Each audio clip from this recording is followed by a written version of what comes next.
Please keep everyone under 18 away from the screens, as well as anyone else you would be not entirely comfortable watching this video with. Oh, by the way, I'm just in my underwear right now.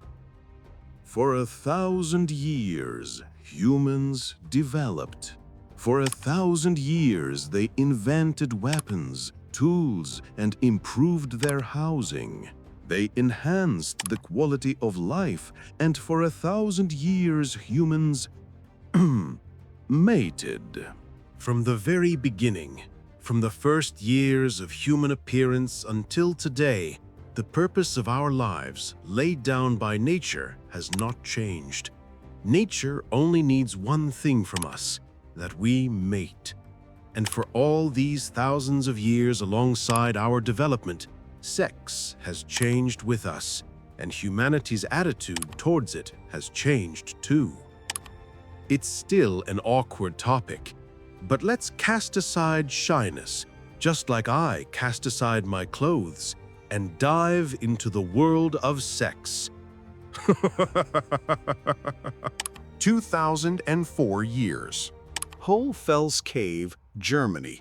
Among bones and ashes, archaeologists found strange fragments of a single object in the cave. In total, there were 14 fragments, some having fallen into the fire. Researchers collected all the pieces, assembled them, and realized they were looking at a phallus. And it is 28,000 years old. Very ancient rascals. The object is smooth, likely having been treated with leather. The length is 19.2 centimeters. The width is 3.6 centimeters, and the thickness is 2.8 centimeters. To be honest, it's genuinely unclear what its actual purpose was. No jokes. It has scratches on it which suggest it might have been used as a club. Some researchers claim the object had a ritualistic character, while some researchers, the most involved and interested ones, believe this is the world's oldest sex toy.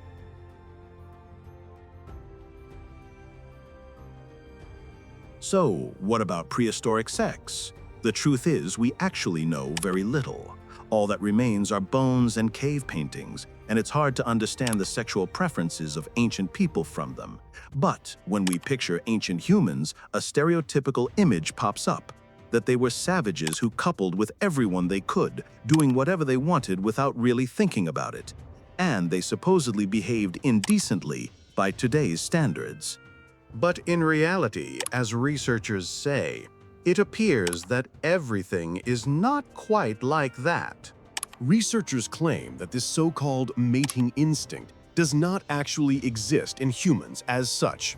Their sexual behavior is determined by upbringing and culture. In reality, humans must be taught how to reproduce. For instance, if you bring a female to gorillas that grew up in a zoo, they simply don't understand what to do with her, and it gets absurd. Sometimes they even start showing the gorillas pornography. So, it appears that ancient humans did not have indiscriminate relations within their communities, and the nature of those relationships was often determined by external conditions. For example, if there were few men in the group, the result was a harem, one man and many wives. If conversely there were few women in the group, the result was one woman and several husbands.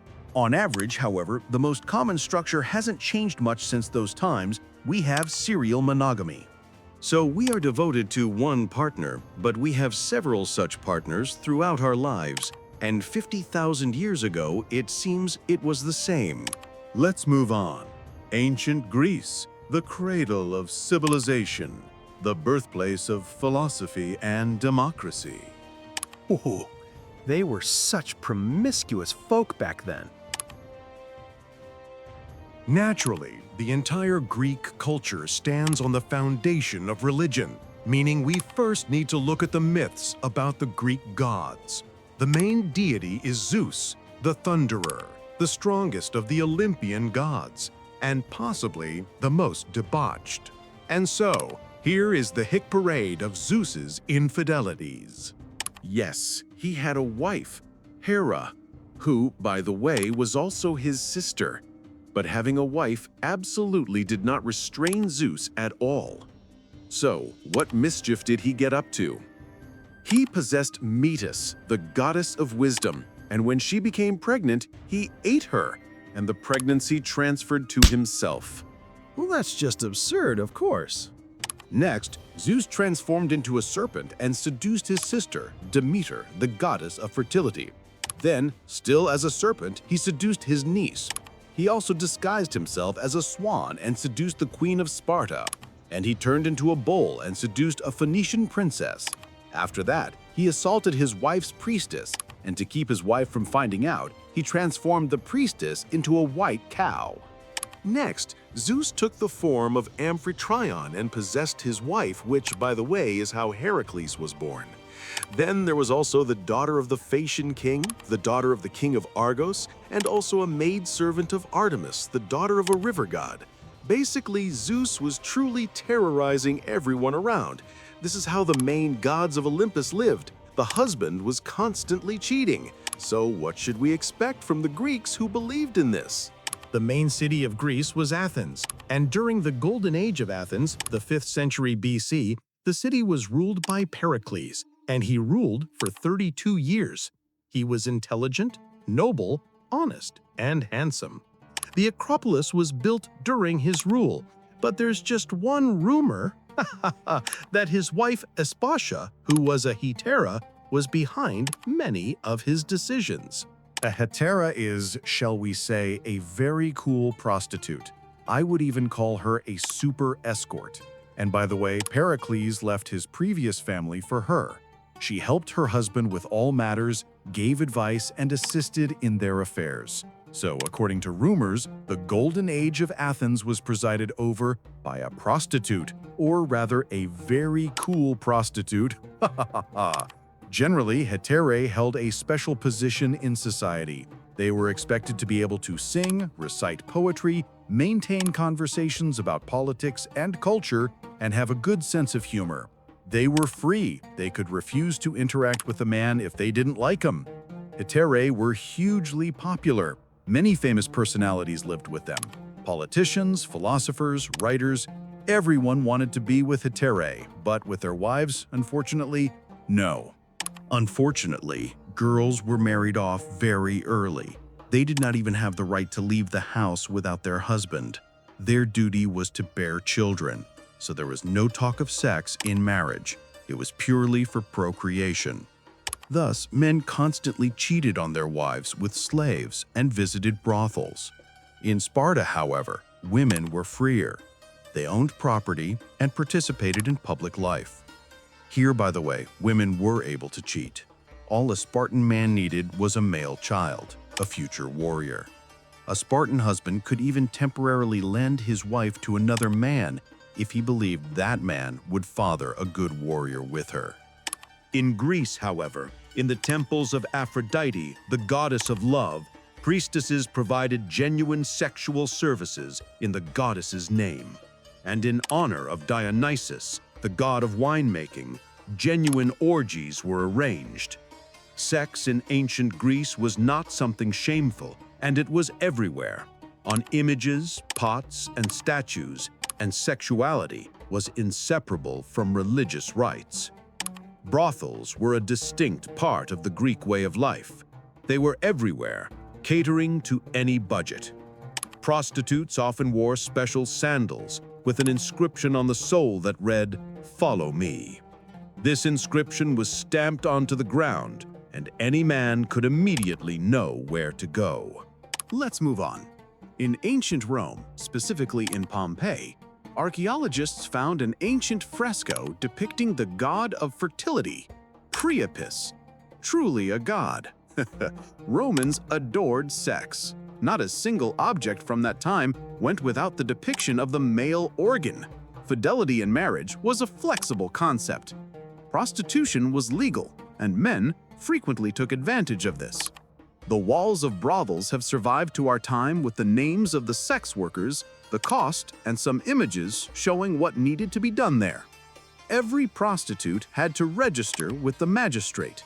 Their name was entered into a special book And after this entry, they would change their name to, let's say, a professional one. Here are examples of some of those names. Artenusia, Laius, Leda, Philanus, Draca, Fortunata, Liscus. In short, if you meet someone with one of these names now, just know what she does.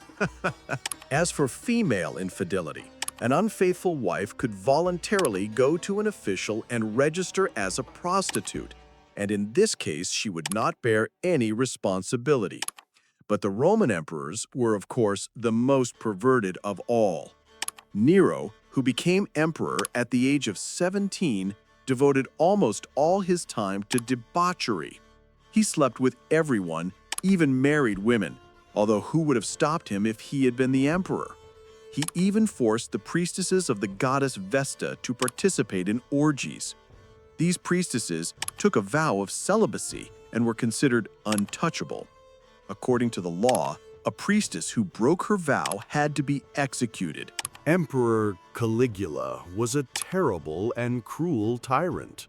He organized banquets where he could execute practically any guest, and refusing to attend the feast was also impossible.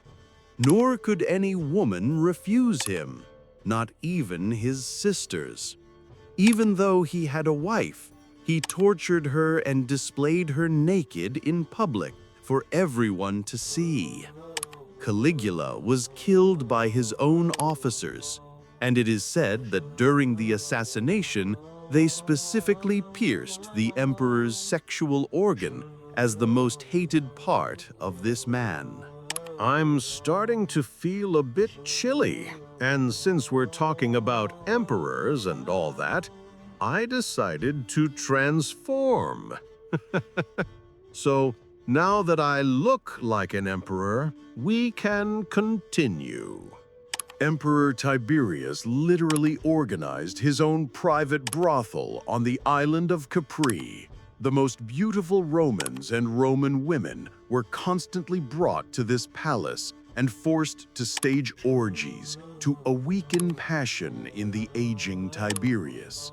And the older Tiberius got, the more frequently he arranged them. Valeria Messalina was the third wife of Roman Emperor Claudius. She changed lovers like gloves, and it is said that she would go to a brothel and pretend to be an ordinary prostitute to satisfy all her desires. And the most debauched Roman emperor was Elagabalus, Marcus Aurelius Antoninus. This emperor's banquets surprised absolutely everyone. Once, he rode naked on a chariot pulled by naked women and urged them on with sticks. He was killed by conspirators in a latrine. There is also a version that his body was thrown into a cesspit. After his death, the Senate passed a decree forbidding emperors from using the name Antoninus, so that Romans would never even remember this emperor. And then Christianity came to Rome, and everything changed. Well, almost everything. The church began to practically fully regulate the lives of Europeans. As strange as it sounds, love and sex in medieval Christianity were almost opposite things. It was believed that sex was a sinful affair, and if lust stirred in you, you were depraved. Sexual acts happened, but only for procreation. The church penetrated so deeply into families that it even established the positions in which one could make love, or rather the position. There was only one, the missionary position. In the church's view, this position offered the highest probability of conception and the least amount of pleasure, which, in their opinion, was great. Also, this position demonstrated the supremacy of men. The church also forbade sexual relations on certain days. For instance, it was forbidden on Sundays, as well as church holidays, and also during Lent. In general, there are roughly 50 days left in the year when sex was allowed, but only in one position. But the question is, did these prohibitions actually work? Well, not entirely. There is a period in the history of the Catholic Church called pornocracy, or the rule of the harlots. It all began with Sergius III. Starting in 904, women of one family managed to push their lovers onto the papal throne. 12 individuals changed over 60 years. It was written about Pope Sergius III that he organized the murder of two of his predecessors, filled the papal court with mistresses and illegitimate children, and turned the papal palace into a den of thieves. It is believed that one of the popes, John XI, was his illegitimate child. Like his father, he went down in history as a terrible debauchee and a party king. It was written about John XII that he polluted himself with sacrilege, murders, and incest. All the beautiful women of Rome were forced to flee their homeland so as not to suffer violence. It was also rumored that he slept with his father's mistress and his own niece. He organized a real harem in the court. There is also a version that he was stabbed to death by the husband of one of his mistresses. Benedict VIII had children with two of his nieces. He also sold church offices and was a murderer. Benedict was accused of having orgies with women, men, and even animals. He was called a devil from hell in the guise of a priest. Innocent VIII was rumored to have 8 illegitimate sons and 8 illegitimate daughters. Moreover, he also had sexual relations with his daughters. The most debauched pope was considered to be Rodrigo Borgia, or as he became known after his enthronement, Alexander VI. He became pope simply by bribery. Every night, 25 of the most beautiful girls from brothels were brought to the Vatican. He fathered 7 illegitimate children with his mistresses, and there was also a rumor that he had a child with his own daughter, meaning he was both the grandfather and the father to the child. This is how the Roman popes lived, meaning sex was simultaneously everywhere, in everything, and under strict prohibition. For the elite of society, marrying off a daughter was essentially a business contract. The Habsburgs, who ruled for most of the Middle Ages, didn't worry much and married relatives. The constant diseases and the Habsburg jaw were the result of these marriages. Among common people, parents simply tried to find the most advantageous match. Whether the groom liked the bride or the bride liked the groom was of no concern to anyone. A wedding was arranged. Then everyone went into the bedroom together to document the event, and there were witnesses in the room too. By the way, there is a belief that lords had the right of the first night, droit du seigneur, meaning a lord could come to any wedding and take the bride from the groom for the first night. But this is actually not true. It's a myth that appeared much later, but that doesn't make the reality any better. Women at that time completely belonged to men. All women were divided into unmarried, wives, widows, and prostitutes. Unmarried women and widows were generally forbidden from having sex. A husband could beat his wife, shave her head, send her to a monastery. He could do virtually anything to her, and it was completely legal. Incidentally, a woman could also complain about her husband if they were unable to conceive a child.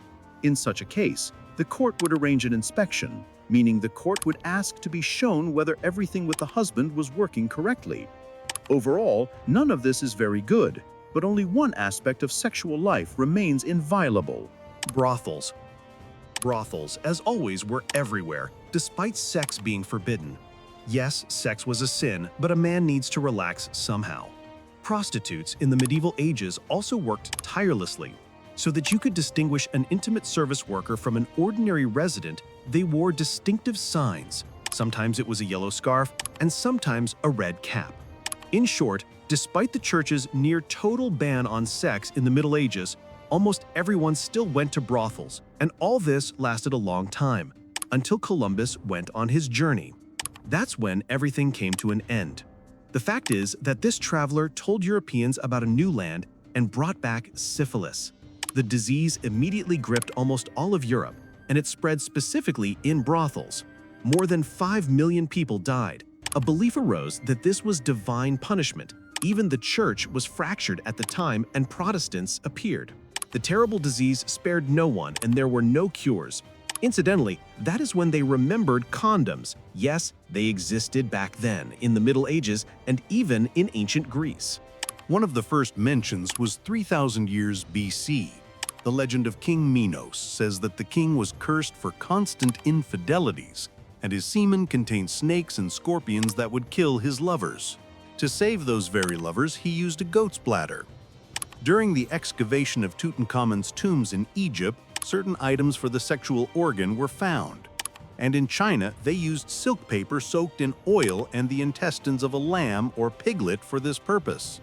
In ancient Rome, they were made from linen, intestines, or the bladders of goats and sheep. Then Christianity banned condoms because they interfered with procreation, and later brought them back to save people from the syphilis epidemic. The word condom itself was mentioned in 1717 in the diary of an English physician. Back then, they could be found almost anywhere. But then, in 1839, Charles Nelson Goodyear discovered the vulcanization of rubber, and everything changed. Condoms gradually changed and acquired the form they have now, though initially they were reusable. After they were used, they were dipped into a special solution and placed somewhere where they were stored. So, what about sex in ancient Egypt? Egyptians believed that the god Atum created the world through masturbation. According to the myth, he ejaculated the first gods, and history began from that moment. And by tradition, the pharaohs had to do the same on the banks of the Nile. It was believed this was the key to a good harvest. Everyone had sex. Incidentally, Cleopatra was quite a famous temptress. She had many lovers, and according to legend, men were ready to give their lives for a night with Cleopatra. But what destroyed the pharaohs was incest. They were married to nieces, sisters, and daughters. In ancient India, sex was sacred, and immediately one remembers that India is the birthplace of the Kama Sutra, a book illustrating practically every sexual position in the world. The Kama Sutra consists of 7 parts, and only the first 2 deal with sexuality. Out of 49 chapters, only 3 are dedicated to sexual positions. In fact, the Kama Sutra is a book about the harmonious development of all aspects of relationships between people. It describes how to choose a life partner, build relationships, and manage a household. The Kama Sutra is a religious text, and sex here is one of the ways to achieve unity with God. Another thing that distinguishes India from other cultures is that they began to talk about women's feelings. Moreover, it tells in detail how to arouse a woman. In China, everything changes greatly depending on the period. In early China, there was practically complete freedom in sexual relations. In the later period, there were many restrictions. Everything greatly depended on religion. With the emergence of Confucianism, sex was not discussed. It became a censored topic. However, during the time of Taoism, there was a great deal of sex. Well, as everywhere, the emperors were the wildest of all. Every emperor had his own harem of concubines because it was believed that the emperor's happy sexual life ensured the happiness of his people. Moreover, the princesses also had a huge number of men ready to assist the empress with this. Now you completely know what sex was like in ancient times. Thank you very much for watching this video. Like, subscribe to the channel, turn on the bells, and it will only get more interesting from here on out.